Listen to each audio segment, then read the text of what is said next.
फिर सभी दर्शकों का हमारे YouTube चैनल में हार्दिक स्वागतम, वेलकम, खैर मकदम है। इससे पूर्व में 2 वीडियो अपलोड की जा चुकी हैं, हिंदी वर्णमाला लेखन व उच्चारण, और उसके अगले दिन दूसरी जो वीडियो अपलोड की गई थी, हिंदी वर्णमाला में समान दिखने वाले अक्षरों में अंतर। आशा करता हूं आप सभी लोगों ने सुना होगा, देखा होगा, और यदि आपको उसमें कुछ सीखने को मिला होगा तो जरूर आप लोगों ने सीखा होगा। मैं आपके साथ डॉक्टर अरविंद कुमार गौड़, राजकीय इंटर कॉलेज बनचूरी, विकास खंड यमकेश्वर, जनपद पौड़ी गढ़वाल, उत्तराखंड से आज जो मैं आप लोगों के सामने इस वीडियो के माध्यम से जो विषय वस्तु लेकर के आ रहा हूं, जो हिंदी वर्णमाला में या हिंदी भाषा में जो अक्षर हैं उनको आधे कैसे लिखा जाता है, या जब 2 अक्षरों को मिलाकर के लिखा जाता है उनको कैसे लिखा जाता है, इस विषय पर यहाँ पर विस्तार से चर्चा करूंगा। हो सकता है यदि वीडियो थोड़ा बड़ी हो जाए तो उसके लिए मैं माफी चाहता हूँ, लेकिन फिर भी ये बहुत मूलभूत जानकारियां हैं जो हम सबको जानना चाहिए, और इसकी जानकारी हम सबके पास भी होनी चाहिए। नहीं तो होता ये है कि हम पढ़ लिख करके बहुत आगे चले जाते हैं, लेकिन हम इन बेसिक जानकारियों को नहीं जान पाते। सबसे पहले मैं ये स्पष्ट करना चाहता हूं कि जो हिंदी भाषा की जो वर्णमाला है, और वर्णमाला में जो 2 प्रकार के हमारे वर्ण हैं, अक्षर हैं, एक तो है स्वर और दूसरे व्यंजन। तो व्यंजनों को ही हम आधे अक्षर के रूप में लिख सकते हैं। संयुक्त रूप में तो स्वरों को भी लिखा जाता है, जैसे ए, आई, ओ, औ। ये संयुक्त स्वर हैं, ये 2 स्वरों से मिलकर के बने हैं, तो ये संयुक्त स्वर हैं। लेकिन जो आधा अक्षर की कल्पना है वह व्यंजन में ही है। संस्कृत में कहा भी गया है, एक मात्रा भवेद वर्ष द्विमात्रो दीर्घ उच्यते त्रिमात्रो प्लुतो गेय व्यंजनम चार्धमात्रिकम। जो व्यंजन होता है वो आधा मात्रा वाला होता है, आधा उसमें स्वर होता है, स्वर की सहायता से ही व्यंजनों का उच्चारण किया जाता है। तो आधे वो संयुक्त केवल व्यंजनों के होते हैं, स्वरों के नहीं, क्योंकि व्यंजन से जब स्वर अलग कर दिया जाता है तब वह आधा हो जाता है, इसलिए हम व्यंजनों से प्रारंभ करते हैं। तो सर्वप्रथम मैं आपको बता दूं, किसी भी व्यंजन को जब हम आधा लिखते हैं तो उसकी जो मूलभूत रचना है क, तो क में 2 अक्षर हैं, क धन अ। ये क लिखा, ये अ, इन दोनों अक्षरों को मिलकर के क का निर्माण हो रहा है। अब क्या है, जैसे ही हम ये जो चिन्ह लगा रहा हूं, इस चिन्ह को बोलते हैं हलंत। किसी भी व्यंजन में, कोई भी व्यंजन है, क है, ख है, ग है या घ है, किसी भी व्यंजन में यदि हमने ये हलंत का निशान लगा दिया ऐसे, या आप गौर से देखिए हलंत का निशान लगा दिया, तो स्वाभाविक है, ऑटोमेटिक है कि सारे अक्षर क्या हो गए, आधे हो गए। अब आधे से क्या मतलब है, अर्थात इनमें स्वर नहीं है, इनमें स्वर नहीं है, बिना स्वर के हैं। तो व्यंजनम चार्ध मात्रिकम, व्यंजन जो होता आधा मात्रा वाला होता, वही यही वो है। अब हमारा जो व्यंजन है क से प्रारंभ होते हैं। आप ध्यान से देखेंगे, ये मैंने यहाँ पर क लिखा हुआ है, क का जो आधा स्वरूप है वो कैसा होता है, ये लिख लिया, आगे से पूरा आ जाएगा, लाइन के बाद ये पूछ वाला हिस्सा आधा आएगा, पूरी पूछ नहीं आई, ये हो गया हमारा आधा क। इसको कैसे लिखा जाता है, माना क के साथ लिखा जा रहा है, ये स्पष्ट दिखना चाहिए, ये पूछ पूरी नहीं, पक्का, चक्की, ये देख रहे हैं आप आधे अक्षर। क कैसे प्रकार से, ख के साथ लिखा जाएगा, पंक्ति के साथ लिखा जाएगा। लेकिन ये ध्यान रखना है, जो आधा क लिखा जाता है उसको कहीं कहीं पर हम इस प्रकार से लिखा हुआ भी देखते हैं, ये केवल इसका प्रयोग त के साथ होता है। ध्यान देंगे आप, माना आधा क और त लिखा जाना है एक, तो इसको केवल त के साथ ध्यान देना है, ऐसा प्रयोग केवल त के साथ होता है। इसका प्रयोग कहीं कहीं पर हम देखते हैं ऐसा भी मिलता है, ये भी होता है। तो सिर्फ ये ध्यान रखना है, ऐसा प्रयोग आधा क का किसके साथ होता है? सिर्फ और सिर्फ त के साथ। ये क्लियर हो गया। उसके बाद हम ख, तो आधा ख ऐसे लिखा जाता है, स्पष्ट आपके सामने लिखा दिया है, ये आधा ख हो गया। ये ध्यान रखना है, जितने भी पाई वाले अक्षर हैं अर्थात जितने डंडे वाले अक्षर हैं, ये इस प्रकार के जितने भी अक्षर हैं वर्णमाला में, आधा लिखते समय उन डंडों को हम हटा देंगे तो ऑटोमेटिक वह अक्षर आधा हो जाएगा। फिर दूसरी सावधानी क्या रखनी, उस आधे अक्षर को बाद वाले अक्षर से चिपका करके लिखना है। यदि हम चिपका करके नहीं लिखेंगे तो वो आधा अक्षर नहीं। जैसे मुख्यालय, ये ख है, इस ख को हमने य से जोड़ करके लिखना है। मुख्य है, इस ख को य से जोड़ना है। संख्या है, ख से य को जोड़ना है। ख्याति है, ख से य को जोड़ना है। ख्याल है, ये आधे ख को य से जोड़ना है। अगर हम अलग अलग ऐसे लिखेंगे तो ये शुद्ध नहीं, ये अशुद्ध है। स्पष्ट हो गया कि आधे अक्षर को बाद वाले जो उसका जो भी अक्षर है उसके साथ चिपका करके लिखना है। अगला अक्षर आता है ग। ग का आधा अक्षर ये लिखा जाता है, मैंने पहले भी जिक्र किया, ये पाई है, जो डंडा है ये डंडा गायब है। अग्नि, अब अग्नि का उदाहरण मैंने खास करके इसलिए भी लिया है कि कभी भी आधा अक्षर के बाद जो पूर्ण अक्षर होता है, जैसे अग्नि है, सबसे पहले अ है, फिर आधा ग है, फिर नौ में एक ही मात्रा नी है, तो नी किसके बाद है? ग के बाद है। ध्यान रखना है। और मैं चिपकने वाली बात क्यों कर रहा हूं, ये यहां पर भी लागू है। अब जो छोटी की मात्रा लगेगी, ये किसी भी अक्षर में आपको ध्यान रखना है, किसी भी आधा अक्षर के बाद यदि कोई अक्षर छोटी ई मात्रा वाला है, क्लियर है? न छोटी मात्रा वाला है कि नी है कि नहीं है, तो ये मात्रा जो है आधे अक्षर के आगे से आएगी। ऐसे नहीं कि आपने यहां लगा दिया, अगर इसको आप इस प्रकार से लिखेंगे तो इसमें संदेह उत्पन्न हो जाएगा। कभी कभी क्या हो जाएगा, इस गौ को पूरा समझ दिया जाएगा, इसको एक ही मात्रा समझ दिया। इस संदेह को निवारण करने के लिए या जो ये आधा अक्षर है इसको शक्ति प्रदान करने के लिए, अपनी गोद में ओटने के लिए, ये हर समय आधा अक्षर के आगे से आती है छोटी ई की मात्रा। क्लियर हो जाना चाहिए। किसी भी अक्षर के बाद, आधा अक्षर के बाद छोटी की मात्रा है वाला अक्षर है तो छोटी की मात्रा आधा अक्षर के आगे से आएगी। ऐसे प्रकार से 11, ये ग आधा ग, भाग्य आधा ग, योग्य आधा, ये जो पाए का डंडा है ये डंडा हट जाएगा। इसी प्रकार घ में भी जो पाए का डंडा है ये हट जाएगा। इस प्रकार से आधा घ, विघ्न, शत्रुघ्न, ये देख लिया आपने। इस प्रकार से क, ख, ग, घ, और इसी वर्ग का 5 अक्षर ग। ग को ध्यान से देखिए, इसमें पाई भी नहीं है। इस प्रकार के जितने भी अक्षर हैं वर्णमाला में, मैं आगे भी विस्तार से चर्चा करूंगा, फिर यहां पर भी चर्चा कर रहा हूं। जैसे ग है, फिर ट, ठ, ड, ढ और ढ, ड़, इनमें अलग व्यवस्था है।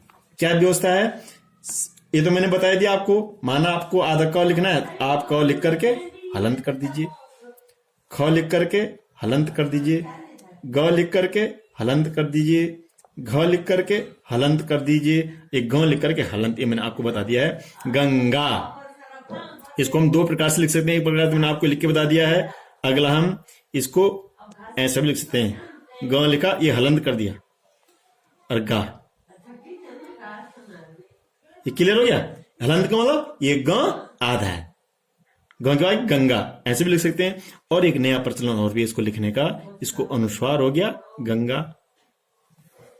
तो ये आप समझ रहे होंगे, जो बिना पाई वाले अक्षर हैं उनके नीचे पूरा वाला अक्षर लिख दिया जाता है, जैसे यहां पर लिखा हुआ है।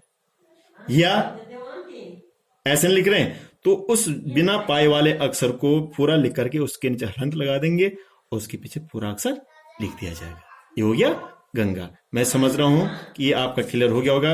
इसके बाद हम अगले वर्ग में जाते हैं। अगला वर्ग आता है च। संपूर्ण च ऐसे लिखा जाता है, आधा च ये आपके सामने इस प्रकार से। आधा च ये जो पाई है, मैं पूर्व में भी कह चुका हूं, ये पाई हट जाएगी। ये देखिए, सच्चा, अच्छा, कच्चा, स्वच्छ, मच्छर, पर ध्यान ये रखना है कि जो आधा अक्षर है वो बाद वाले अक्षर से चिपका हुआ होना चाहिए। इसी प्रकार छ आ गया। छ में भी ठीक वही समस्या है, छ में कोई पाई नहीं है। कोई डंडा नहीं है। इसको भी जब हम आधा लिखेंगे क्या लिखेंगे? हलंत। या इसके बाद जो अक्षर आता है उस अक्षर को इसके नीचे ऐसे में लिख देंगे। क्लियर हो गया?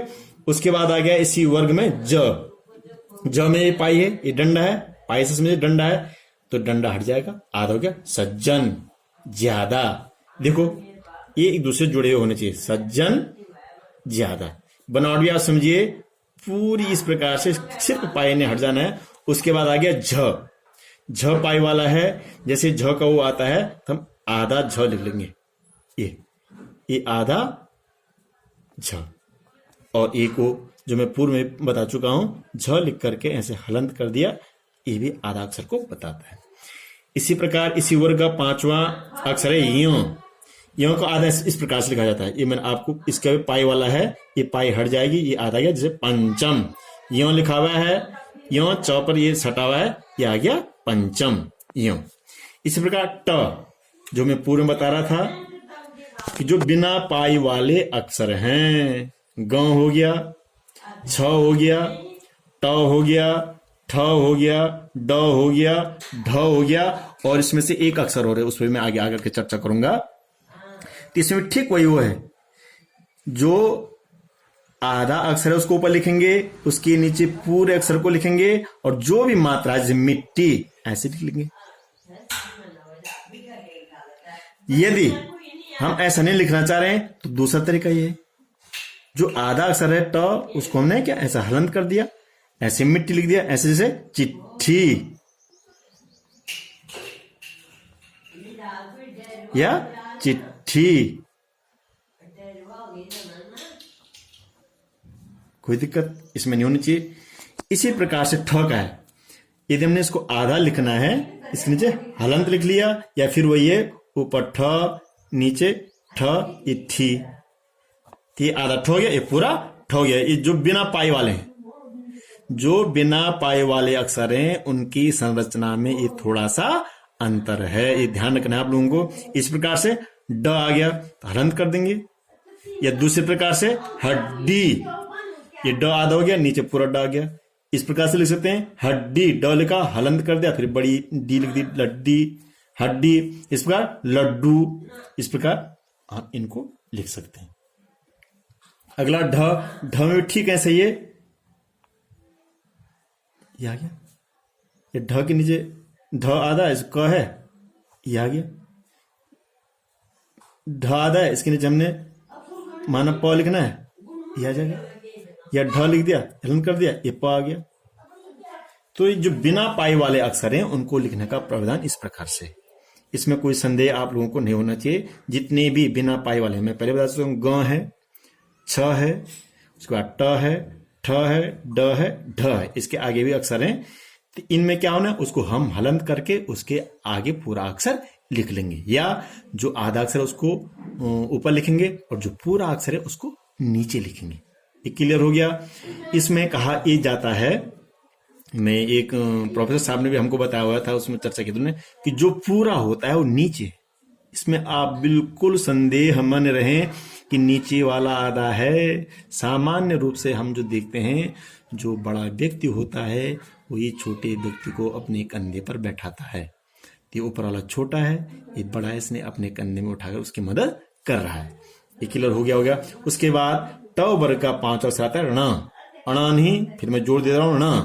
तो ण में सीधे 2 भाग में ण अक्षर लिखा जाता है, 1 और 2, 1 2। इसमें से जो बी बाद वाली जो पाई है वो पाई हट जाती है, जब हम आदि लिखेंगे इसको, पाई हट गई तो चंडी, ये ऊपर चिपका होना चाहिए, ऊपर गोल नहीं, कांडी, कांडा खाल, ये देखो आधा ण, ये झंडा। इस प्रकार से हम आधा ण अक्षर को, इसका प्रयोग हम अपनी भाषा में करेंगे। उसके बाद त वर्ग भी पाई वाला अक्षर है, डंडा वाला अक्षर है, सीधे इसका डंडा हट जाएगा, सीधे आगे वाला ऐसा बचेगा। देखिए कैसा प्रयोग होता है, पत्थर, ये चिपका होना चाहिए, उत्थान, हत्या, उत्तराखंड। यहां पर ध्यान देना है, जहां पर वही 2 बार आ रहा है, द्वित्व भी इसको बोलते हैं, तो उत्तराखंड, यहां पर त का प्रयोग इस प्रकार से हो जाएगा, एक त को हम ऐसे ले लेंगे और एक तो ये हो गया, ये सिर्फ कहां पर है? जहां पर त 2 बार आ रहा है, जैसे उत्तर, ये उत्तर, जहां पर त 2 बार आ रहा है। मैं पूर्व में बता चुका हूं, क के विषय में बता चुका हूं। क सिर्फ वैसा त के साथ लिखा जाता है, ये मैं पहले यहां पर ये बता चुका हूं। ये व्यवस्था सिर्फ त के लिए, नहीं यहां पर ये व्यवस्था सिर्फ त के लिए, नहीं तो आधा त ऐसा ही लिखा जाएगा। कोई इसमें समस्या संदेह की होने की कोई गुंजाइश नहीं है। कहां पर? जहां पर त 2 बार आ रहा हो, एक आधा हो एक पूरा हो, तो वहां पर ऐसे में काम चल सकता है। ऐसे में एक व्यवस्था दी हुई है। आगे बढ़ते हैं। इसके बाद आ गया थ। थ का आधा ए, ये वही पाई, ये जो पाई हट जाएगी, ये बच गया। स्वास्थ्य चिपका होना चाहिए। पथ्य, अपथ्य, ये क्लियर है। उसके बाद आ गया द।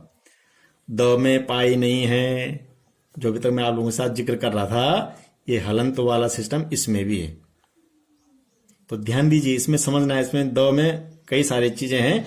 तो देखो, द का जो सबसे सरल जो शब्द है और जो बहुत प्रयोग हम लोग करते हैं, विद्यालय। विद्यालय, पूर्व में यह शब्द बहुत प्रचलन में था। पूर्व में यह शब्द बहुत प्रचलन में था, लेकिन अब धीरे धीरे एनसीईआरटी ने, एससीईआरटी ने इस शब्द को प्रचलन में लाना शुरू कर दिया गया है। दोनों सही है। अधिकतर मैं देखता हूं कि बहुत सारे उसमें संदेह में आ जाते हैं। संदेह में आने की कोई आवश्यकता नहीं है। ये द लिखा, द को हलंत कर दिया। पूर्व में बता ही चुका हूं कि किसी भी व्यंजन को यदि हम हलंत कर देते हैं तो आधा हो जाता है, अर्थात उसमें स्वर नहीं है। विद्यालय, द को तुरंत हमने यहां पकड़ लेना है और का उच्चारण यहां पर नहीं करना है। अब ये व्यवस्था दी थी, इस द और यो को मिलकर के जो व्यवस्था दी थी, उससे नया वर्ण बन जाता था। जैसे क्ष बनता है, जैसे त्र बनता है, जैसे ज्य बनता है, जैसे स्र बनता है, इन्हीं की तरह एक वर्ण बन जाता है। इसको हम बोलते हैं, आप ध्यान देंगे, द्य। कोई इसमें संदेह? द्य। अब द्य किसको मिलकर के बना हुआ? ध्यान दीजिए, द हलंत में आधा है, फिर य हलंत, फिर अ, अर्थात अ किसके साथ है? य के साथ है, द्य। ये जो दो व्यंजन हैं, इन दो व्यंजनों का संयुक्त रूप इस प्रकार से इसको दे दिया गया था। ये हो गया विद्यालय। कोई इसमें संदेह कि कोई गुंजाइश नहीं। अब देखो, यहां पर ध्यान देना है, जहां पर द हो, आधा ऊपर आ रहा हो, इसको भी हम दो प्रकार से लिख सकते हैं। एक तो ही उद्देश्य। अब आप बोलोगे कि द में जो एक ही मात्रा है ऊपर वाले द में है, तो पूरा ऊपर वाला द ही पूरा है। नहीं, जो एक ही मात्रा है नीचे वाले में, उद्देश्य, उद्देश्य। तो दे इसमें एक ही मात्रा, इसका उच्चारण जो हो रहा है, उच्चारण से समझिए आप, लिखने को मत दिए। उद्देश्य, उद्देश्य, एक ही मात्रा इसमें आधा श। ये एक प्रकार इस प्रकार से लिखा जा सकता है, जहां पर ड 2 बार आ रहा हो, और इसको हम इस प्रकार से भी लिख सकते हैं। इसमें भी कोई दोष नहीं है, भले ये लिखने में भी प्रचलन में नहीं है। उद्देश्य कहीं कहीं ऐसे देखने को मिलता है, तो ये भी बिल्कुल सही है, इसमें भी किसी प्रकार कोई दोष नहीं है। अब ये वृद्धि शब्द है, यहां पर इसमें आप ध्यान देंगे, इसमें अक्सर जो हमारे जो विद्यार्थी हैं, और मैंने बहुत सारा ऐसा भी अनुभव किया कि जो पढ़ लिख करके बहुत आगे पहुंच चुके हैं, उनको भी इसमें संदेह रहता है। वो बोलते हैं कि ध आधा है, ध पूरा है। नहीं, वृद्धि उच्चारण कीजिए, वृद्धि। बाद में किसका उच्चारण चल रहा है? ध का। ध के साथ किसका उच्चारण रहा है? ई का। तो ई जिसके साथ पूरा है, देखो, तो इसमें वह है, री की मात्रा है, फिर द हलंत है, फिर ध है, फिर ई है, ये वृद्धि। अब जो स्वर है ई का उच्चारण ध के साथ हो रहा है, न कि द के साथ, तो वृद्धि। ये ध्यान रखना है, ये ध पूरा है, द आधा है। इसमें लिखने में ध्यान देना है। अक्सर क्या करते हैं, इसमें जो खास करके जो विद्यार्थी होते हैं, वो ध्यान नहीं देते हैं, ये लिख दिया, उसके बाद ऐसे कर देते हैं, अशुद्ध। ये तो घ है, देखो कहीं इसमें आपको ध दिखाई दे रहा है? नहीं दिखाई दे रहा है। इसमें ध्यान देना है कि जब हम लिखें तो उसमें हम ध ही लिखें, ये स्पष्ट दिखाई देना चाहिए, ध। अब आप देख रहे होंगे, ये ध है, देख रहे हैं? ये आपको दिखाई दे रहा होगा कि ये क्या लिखा है। तो केवल एक घास नहीं काटना है, ये केवल नीचे इस प्रकार का डिजाइन बना करके उसको अशुद्ध नहीं लिखना है, ये वृद्धि। इस प्रकार से आधा द को आप समझ सकते हैं। ध पाई वाला अक्षर है, पाई हट जाएगा, आधा हो जाएगा। ध्वज, मध्यम, अध्ययन, अध्यापक, ध्यान। इस प्रकार से इस आधा ध का प्रयोग हम अन्य अक्षरों के साथ शब्दों में इस प्रकार से कर सकते हैं। न पाई वाला अक्षर है, आप देख रहे हैं, पाई हट जाएगा, बाकी पूरा वैसे रहेगा। न मंत्र, भाई चिपका होना चाहिए। पंथ, शांति, न्यायालय, संदेश, ये इस प्रकार से आधा न का प्रयोग किया जाता है। प भी पाई वाला अक्षर है, ये आपके सामने लिखा हुआ है, ये पाई। इस आधे अक्षर लिखते समय पाई को हटा देना है, जो पूर्व में भी कह चुके हैं। तो ये हो गया आपका आधा प, सीधा सीधा। मगर ये लगा लो भी त्रिभुज की दो भुजाएं, ये वाला हिस्सा नहीं रह गया है। अब कैसे प्रयोग करना है? प्यार, ठीक, ये लग गया यहाँ पे। सप्ताह, तो पे पप्पू, ठीक वैसे। गोलगप्पा, ये आधा प। प्यासा, ये आधा प। इस प्रकार से प का आधा प्रयोग हमको हिंदी भाषा में करना है और शब्दों के साथ करना है। उसके बाद प वर्ग का ही जो द्वितीय अक्षर है फ, ठीक, ये देखो फ वाला भी पाई वाला अक्षर है, लेकिन फ और क की समानता है। फ लिखा जाना है, वही फिर फ में पूछ आदि, उसको नीचे की तरफ नहीं मोड़ना, जहां तक सीधे वहां तक लिखना है। इसमें आप देख सकते हैं मुफ्त, देखिए आधा फ। हफ्ता, आधा फ। गिरफ्तारी, आधा फ। इस प्रकार से फ, आधे फ का प्रयोग हमको करना है संयुक्त रूप से। उसके पास इसी वर्ग का अगला अक्षर आ गया ब। ये देखो ब पाई वाला अक्षर है, सीधा सा है। जैसे हम इसको आधे अक्षर की परिकल्पना से करेंगे तो इसकी पाई हट जाएगी। वो हलंत वाला तो है ही, वो मैं पूर्व में बता चुका हूं, बार बार उसको नहीं दोहरा रहा हूं कि सब में यदि हम हलंत लगा देंगे तो आधा हो जाएंगे। ये देखिए, मतलब ब के साथ ब का गब्बर, इस पे चिपका होना चाहिए। शब्द, द से लगा हुआ है। निशब्द, डिब्बा, जरूर आधे ब का भी पेट कटा हुआ होना चाहिए। यदि हम पेट नहीं काटेंगे तो ये वह आधा वह समझा जाएगा। पूर्व में बता चुका हूं, ब और वो दोनों अलग अलग अक्षरें, अलग अलग ध्वनियां हैं, एक दूसरे के विकल्प ये नहीं है। इसके बाद इसी वर्ग का प वर्ग का जो चौथा अक्षर है, जो चतुर्थ वर्ण है, वो है भ।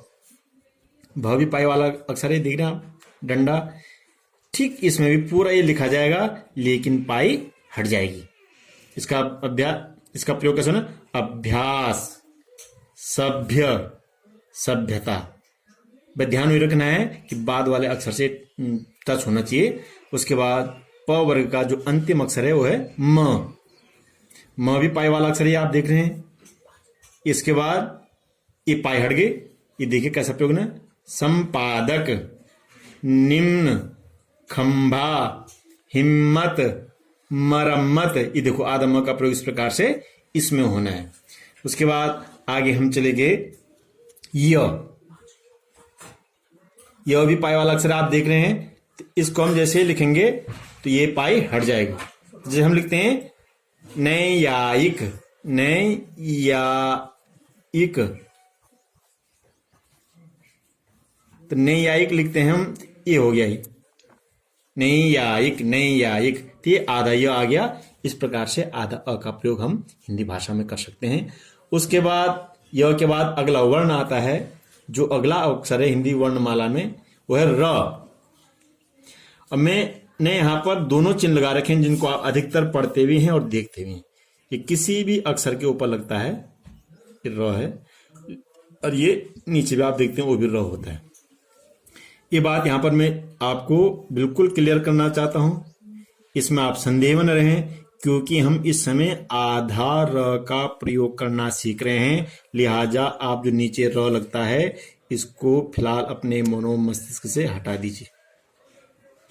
क्लियर?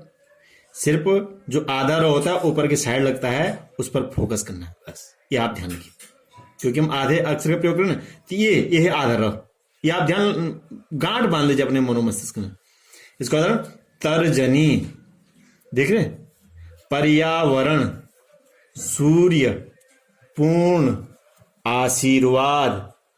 अब इसमें जहां पर संदेह उत्पन्न होता है वो ये होता है कि र किसके ऊपर लगता है। र बेटा, र उसके ऊपर लगता है जिससे पहले बोला जाता है। अब आप ध्यान दीजिए, तर, त के बाद बोला जा रहा है तर, ज से पहले बोला जा रहा है, तो जिससे पहले बोला जा रहा है उसके ऊपर लगता है। तर्जनी, तरजनी। आप, मैं एक अक्षर अलग करके लिख रहा हूं, त धन अ, ये हो गया त। उसके बाद र में स्वर है नहीं, ये तो केवल आधा है, तो यहां पर स्वर नहीं आएगा। उसके बाद आएगा ज धन अ धन न और धन ई। ये तर्जनी का वर्ण विन्यास हमने यहां पर कर दिया, इससे आप समझ जाएंगे। त अ, त र के बाद कोई स्वर नहीं है, तो र के बाद से ज, तर्जनी। तो जो र है ज से पहले बोला जा रहा है, ज के ऊपर लगेगी। क्लियर। पर्यावरण, जो र है य से पहले बोला जाता है, य के ऊपर लग गया। सूर्य, यहां पर जो र है य से पहले बोला जाता है, य के ऊपर लग गया। पूर्ण, न से पहले बोला जा रहा था, र के ऊपर लग गया। और आशीर्वाद, आशीर्वाद, यहां पर ध्यान देना है। यहां पर अधिकतर आप कहीं भी देख लो, पढ़ने में, लिखने में, वाहनों में लिखा हुआ रहता है, और तमाम जगह भी आशीर्वाद लिखने में त्रुटि रहती है। तो आशीर्वाद, जिसके ऊपर र लगा हुआ है, र का उच्चारण उससे पहले होना है। तो हम देखते हैं तो स के ऊपर लगाते हैं लोग र, तो आशीर्वाद हो गया वो, तो आशीर्वाद। तो ये क्लियर हो गया। जिसके ऊपर र लगा हुआ है, र का उच्चारण उससे पहले करना है, आशीर्वाद। इस प्रकार से र का, ये आधे र का प्रयोग करो में, इस र जो नीचे लगता है, इसका अभी अलग से प्रत्येक वर्ण के साथ कैसा लगता है, अलग से इस पर भी चर्चा करते हैं। र के बाद आ गया ल, पाई वाला अक्षर है, कोई संदेश में नहीं होना चाहिए। पाई हट गया। ल, बिल्कुल, मुल्क, जल्दी, हल्दी, चूल्हा। देखो कैसे लग रहा है, ये कोशिश होती है कि बिल्कुल मध्य भाग में चिपके हुए, मध्य भाग से जो दूसरा अक्षर है उसके मध्य भाग में ये चिपका हुआ होना चाहिए। ल के बाद आ गया वह भी पाई वाला अक्षर है, पेट कटा हुआ नहीं होगा, ठीक आधा बन जाएगा, पाई हट जाएगा। आप देखें कैसे इसका प्रयोग किया जाता है भाषा में। व्यवस्था, व्यवस्थापक, व्यक्ति, काव्य, ये आधा वो इस प्रकार से लिखा जाएगा। इसके बाद आ गया श, साथ साथ में मैं इस स का नाम भी यहां पर उल्लेख करना चाहता हूं, तालव्य स। आगे भी हम इस पर चर्चा करेंगे जब हम उच्चारण स्थान पढ़ेंगे। ये तालव्य स पाई वाला है, हट जाएगा, यह आ गया आधा स। दृश्य, ईश्वर, यमकेश्वर, विश्व, ये आधा स का प्रयोग है। इस प्रकार जो इसके बाद जो श है अगला, वो है मूर्धन्य। मूर्धन्य, ये मूर्धन्य श है, प की आकृति वाला इसको बोलते हैं। इसका पेट कटा हुआ होता है, पाई वाला है। अब ठीक ये पाई हट जाएगी, एक त्रिभुज। ध्यान देना है, जो हम आधा प लिख रहे थे वो था ऐसे, आधा स लिख रहे हैं वो है ऐसे, आधा न लिखेंगे वो है ऐसे। मैं खास करके मेरे जो अनुभव किया, जो विद्यार्थी होते हैं इनमें संदेह रहता है, उनमें कंफ्यूजन रहता है। ये जो त्रिभुज है ये आधा श है, ये देखो अगर हम इसको ऐसे कर देंगे, ये त्रिभुज ये कर दिया, ये पूरा श हो गया। ये अणा लिखा हो, इसको ऐसे कर दिया, यहाँ पाए लगा दी, अणा पूरा हो गया। ये प आधा है, इसको ऐसे कर दिया, प हो गया। ये आधा प है, ये आधा श है, ये आधा न है। इनमें कुछ समानता होती है, इसमें भी विद्यार्थियों में संदेह रहता है, कंफ्यूजन रहता है। तो आधा प ये है, ये आधा श है जो त्रिभुज के समान है, ये जो ऐसा है ये आधा ण है। अब इसका प्रयोग कैसा, कृष्ण, दुष्ट, महाराष्ट्र, युधिष्ठिर, पुष्ट, इस प्रकार से आधा मूर्धन्य स का प्रयोग किया जाता है। उसके बाद आ गया अगला स, दंत स। इसको बोलते हैं दंत स। ये भी पाई वाला है, पाई हट जाएगा, ये आधा आ गया। स्वतः, उपस्थित, देखो यहां पर भी आ गया उपस्थित, आधा स है और थी है। थी में जो छोटी की मात्रा है स से पहले लगाई गई है, ये पूर्व में चर्चा कर चुका हूं, यहां पर भी इसलिए इस उदाहरण को मैं लाया। और संस्कृत, आधा स इस प्रकार से है। उसके बाद आ गया ह भी बिना पाई वाला अक्षर है। मैं पूरे में कह चुका था कि एक ह है, एक अक्षर और हमारे पास ऐसा जो बिना पाई वाला है, उसमें कैसा प्रयोग किया जाता है, इसका थोड़ा सा अलग वो है। ये ध्यान देखिए आप, आधा ह इस प्रकार से लिखा हुआ रहता है। मैं फिर यहां पर लिख के दिखा रहा हूं आप लोगों के लिए। ये सीधा रहता है, ये ऊपर वाले से, बाकी नीचे वाला तो ठीक जैसे रहता है वैसे, पर लेकिन जो ऊपर वाला ऐसे सीधा आ जाएगा। आवाहन, ह आधा है तो वह इसके नीचे लग गया ब्राह्मण, ये म यहां से म इसके नीचे लग गया ब्राह्मण, ब्रह्मा, ये आधा ह का प्रयोग इस प्रकार से किया जाता है। और इसमें और जो ट ठ ड ढ उसमें थोड़ा सा अंतर भी है, जहां पर र लगता है इनमें, मैं जब र लगा जाएंगे उसमें इस पर चर्चा करूंगा, तो ये भी बिना पाई वाला है, लेकिन इसमें र लगाने में और ट ठ में र लगाने में अंतर है। इसमें मैं आगे इस पर चर्चा करूंगा। अगला आ गया इसी वर्णमाला का अगला अक्षर है क्ष। क्ष में पाई वाला अक्षर है, आप देख रहे हैं ये डंडा है, जैसे हम आधा लिखेंगे डंडा हट जाएगा तो ये यहां पर लिखा जाएगा, केवल पाई नहीं लिखा जाएगा, परिपेक्ष। इस प्रकार से और भी हम बहुत सारे अक्षर ऐसे लिख सकते हैं।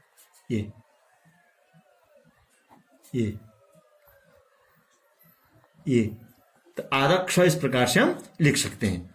उसके बाद आ गया त्र। त्र को दो प्रकार से लिखा जाता है, दोनों एकदम सही है, इसमें संदेह में आने की आवश्यकता नहीं है। उदाहरणार्थ हमने त्र लिखा था, इसका आधा हो गया त्र को दो प्रकार से लिखा, एक इस प्रकार से लिखा जाता है तो इसका आधा हो गया ये त्र्यंबक त्र्यक्षर, इस प्रकार से त्र का आधा प्रयोग। आ गया ज्ञ। ज्ञ भी पाई वाला है, त्र भी पाई वाला है, ये पाई हट जाएगा, ये आधा ज्ञ ऐसा लिखा जाएगा, जैसे इन 9 के साथ लिखना है, या प के साथ लिखना है, प के साथ लिख दिया, ज के साथ लिखना है तो ये ज के साथ लिख दिया। इस प्रकार से आधा ज्य, आधा जो ज्य है उस ज्य का प्रयोग हमने इस प्रकार से करना है। तो पूर्व में बता चुका हूं, किसी भी व्यंजन पर अब हम हलंत लगाते हैं, जैसे प हलंत लगा दिया तो आधा हो गया, फ हलंत लगा दिया आधा हो गया, ह हलंत लगा दिया आधा हो गया, ये की व्यवस्था है। और बिना पाए वाले और ह कि जो है वो मैं पहले ही बता चुका हूं। अब मैं सीधे इसमें आ रहा हूं र। कौन सा र? जो नीचे लगाया जाता है, उसके मैं कुछ उदाहरण दे रहा हूं यहां पर। प्रश्न, प्रयोग, प्रदूषण, प्रेम। सबसे पहले प्र में मैं इसलिए कर रहा हूं, ये बहुत प्रचलन में है, ये प जहां पर ये जुड़ा हुआ है यहां से लगेगा। अब इसका हम वर्ण विन्यास करेंगे, वर्ण विन्यास हमको पता लग जाएगा यहां पर प आधा है कि र आधा है। सबसे पहले संदेह तो यहीं पर हमारे जो विद्यार्थी हैं, हमारे जो छात्र हैं, उन्हीं को रहता है, उनको लगता है कि यहाँ पर र आधा है, र आधा है, प पूरा, जबकि ऐसा नहीं है। ये पता हमको कैसे मिलेगा? जब यहाँ पर वर्ण विन्यास करेंगे, लिखेंगे प धन र धन अ, ये हो गया प्र। अब अ का उच्चारण के साथ, प के साथ न होकर के र के साथ, र के बाद है अ, तो प्र, इसका मतलब र पूरा है। लेकिन इसका विन्यास इस प्रकार से किया जाता है कि हमको र आधा लगता है, जबकि ऐसा नहीं है। पूर्व में मैं बता चुका हूं कि जो नीचे जो अक्षर होता है वो पूरा होता है। हाँ, ये एक व्यवस्था है, इसको हम इस प्रकार से भी लिखा जा सकता था, लिखा जा सकता था, लिखा जा सकेगा यदि व्यवस्था बनेगी, जिससे कि संदेह उत्पन्न हो। ये तब कब होगा? प आधा लिख दिया, र पूरा लिख दिया। इसमें न तो पाठक को होगा न लिखने वाले को होगा कि प आधा है र पूरा है प्र। लेकिन अभी ये प्रचलन में नहीं है, कहीं स्वीकार्य नहीं है, तो लिहाजा ये सही होते हुए भी हम इसको अपने उसमें सम्मिलित नहीं कर सकते हैं।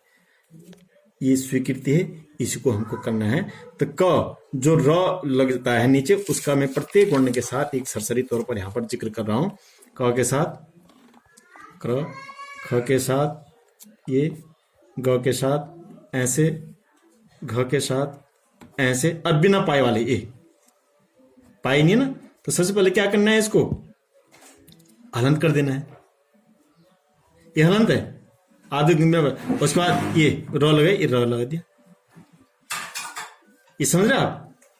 र ऐसे लगेगा, इस पे ये हलंत कर देता, इधर वो कर दिया। उसके बाद च पाई वाला है तो यहां ले जाएगा, वही फिर छ पाई वाला नहीं है तो पहले हलंत कर देंगे, फिर र लगा देंगे। उसके बाद ज यहां से निकल जाएगा, झ पाई वाला है यहां से लग जाएगा, य पाई वाला है यहां से आ जाएगा, ठीक है। उसके बाद ट, ठ, ड, ढ और ण। र की मैं बहुत चर्चा कर रहा हूं, वही क्या करना है, पाई नहीं है, ट, ठ, ड, ढ, पाई नहीं है, तो क्या हलन र, हलन र, हलन र, हलन र, इसमें यहां से रह जाएगा। ठीक है, उसके बाद त, तो त पर र लग गया तो क्या बन जाता, त्र हुए तो त्र है। फिर थ यहां से रहेगा, फिर द, तो द का लिए ये यहां से व्यवस्था है द्र, फिर ध ये लग जाएगा, फिर न यहां से आ जाएगा, फिर प, पाई वाला है, ये प्रश्न, ये तो प्रसिद्ध है ही। उसके बाद फ ये आ जाएगा, उसके बाद ब यहां से आ जाएगा, उसके बाद भ यहां से आ जाएगा, उसके बाद म यहां से आ जाएगा। तो इन सब में ध्यान रखना है कि जो र नीचे लगा है, र पूरा है, ये आधे हैं। इसमें बहुत संदेह करते हैं, इसमें भी अभी मैं एक आध शब्द लेकर चर्चा करूंगा, खास के ट वाले में। तो ये क्लियर हो जाना चाहिए, जो र नीचे लगा हुआ होता है वो पूरा होता है, र के ऊपर जो अक्षर है वो आधा होता है। उसके बाद य आ गया, यह भी पाई वाला अक्षर है, तो यह ऐसे लग जाएगा। व, अब र को तो छोड़ दीजिए, र तो स्वयं है ये। ल, व, यह थोड़ा क्रम गड़बड़ा गया है, ल, व, ठीक हो गया। अब श, इस श में पूर्व में चर्चा कर चुका हूं, फिर वो कर रहा हूं, ऐसा लगना चाहिए था, समय ऐसा लगना चाहिए था ना, पाई वाला भी, लेकिन इसके लिए एक नया शब्द की परिकल्पना की हुई है, जो कि ये होता है श्र, जिसमें श्रीमान, श्री, ये इसी स पे र लगा हुआ है, बाकी अलग से कोई वर्ण नहीं। पूर्व में बता चुका हूं, श धन र धन अ बराबर इसरा, इस ऐसी परिकल्पना भी ठीक थी, लेकिन अलग से एक जटिल परिकल्पना करके एक वर्ण बढ़ा दिया गया है। ये भाषाविदों की या क्या उनके पीछे इसका तर्क रहा होगा, अभी समझ से परे है। ऐसे भी लिखा जा सकता है, लिखा जा सकता था, लेकिन प्रचलन में नहीं है, लिहाजा हम लिख नहीं सकते हैं, ये प्रचलन स्र। उसके बाद मूर्धन्य ष आ गया, यह आ गया। उसके बाद दंत स आ गया, यह आ गया। उसके बाद ह का मैं जिक्र कर रहा था आपके पास, ये औरों की तरह नहीं ह के लिए, फिर ह का भी क्या पाई नहीं है ना, लेकिन इसकी तरह व्यवस्था नहीं, ह के लिए ऐसी व्यवस्था है, हरा, ठीक हो गया। उसके बाद क्ष पाई वाला है, त्र हो गया, ठीक है, और ज्य, ये मैंने क से लेकर के ज्य तक जो नीचे जो र लगाई जाती है वो किस प्रकार से किस वर्ण में लगना है इसमें बता दिया गया है। अच्छा, अब इस पर एक थोड़ी सी और ध्यान देने की मैं पूर्व में चर्चा कर चुका हूं ऐसे कि जो द ध दिख रहा होगा आपको साफ, द है ऊपर, नीचे ध है, तो इसमें ध पूरा है, द आधा है, ये ध्यान देना है। और इसके बाद हाँ, जैसे हम लिखते हैं समृद्धि, समृद्धि है, इसमें द आधा है, ध पूरा है, ये ध्यान रखना है। ध में ही ई की मात्रा है। इस बार लिखे द्वार, आप देखो द्वार, तो द्वार कैसा है, द धन व धन आ धन र, द्वार। द के बाद कोई स्वर नहीं, वो के बाद स्वर है आ, फिर र के बाद स्वर है अ। ये जो द यहां पर आधा है वो पूरा है, द आधा है वो पूरा है, द्वार। ये क्लियर होना चाहिए, इसमें किसी प्रकार का कोई संदेह नहीं होना चाहिए कि जो वर्ण नीचे है वो वर्ण पूरा होता है, जो वर्ण ऊपर है वो वर्ण आधा होता है। जो रो ऊपर की साइड लगाई जाती है वो आधी रो होती है, जो रो नीचे की साइड लगाई जाती है वो पूरी रो होती है। इसमें किसी प्रकार का कोई कंफ्यूजन नहीं होना चाहिए। किस प्रकार से हम अपनी भाषा में, खास करके जो हिंदी भाषा है उसमें आधे अक्षरों का प्रयोग कैसे कर सकते हैं, संयुक्त अक्षरों को कैसे लिख सकते हैं, कैसा उनका उच्चारण कर सकते हैं, यह बताने के यहाँ पर एक बहुत अच्छे ढंग से प्रयास किया हुआ है। और मैं आशा करता हूं कि आप लोग जरूर इस वीडियो को ध्यान से देखेंगे और इसके बाद जो हमारा अगला वीडियो आने वाला है वो 12 खड़ी पे होगा, मात्राओं पर आधारित होगा। वीडियो लंबा थोड़ा जरूर है, लेकिन आप इसको 10-10 मिनट में रोक करके देख सकते हैं। 10 मिनट देख लिया, फिर रुक सकते हैं, अपना काम कर सकते हैं। उसके बाद फिर आगे जो अक्षर छूटे हुए हैं उनको देख सकते हैं, उनका प्रयोग कर सकते हैं। और निश्चित रूप से मैं मानता हूं कि जो भी इस वीडियो को देखेगा, जो बेसिक जो जानकारियां हैं, इन बेसिक जानकारियों से लाभान्वित होंगे। एक बार फिर मैं अभी अपने इस YouTube चैनल के सभी दर्शकों का हार्दिक धन्यवाद ज्ञापित करता हूं और आशा करता हूं कि जो भी कमेंट देने हो कमेंट बॉक्स में लिखें, जो भी परामर्श देने हो कमेंट बॉक्स में लिखें, और यदि इसमें कुछ अच्छाई हो तो वो जरूर लिखें, और इसमें आपने कुछ सीखा वो भी जरूर बताएं। एक बार फिर आप सभी दर्शकों का बहुत बहुत धन्यवाद।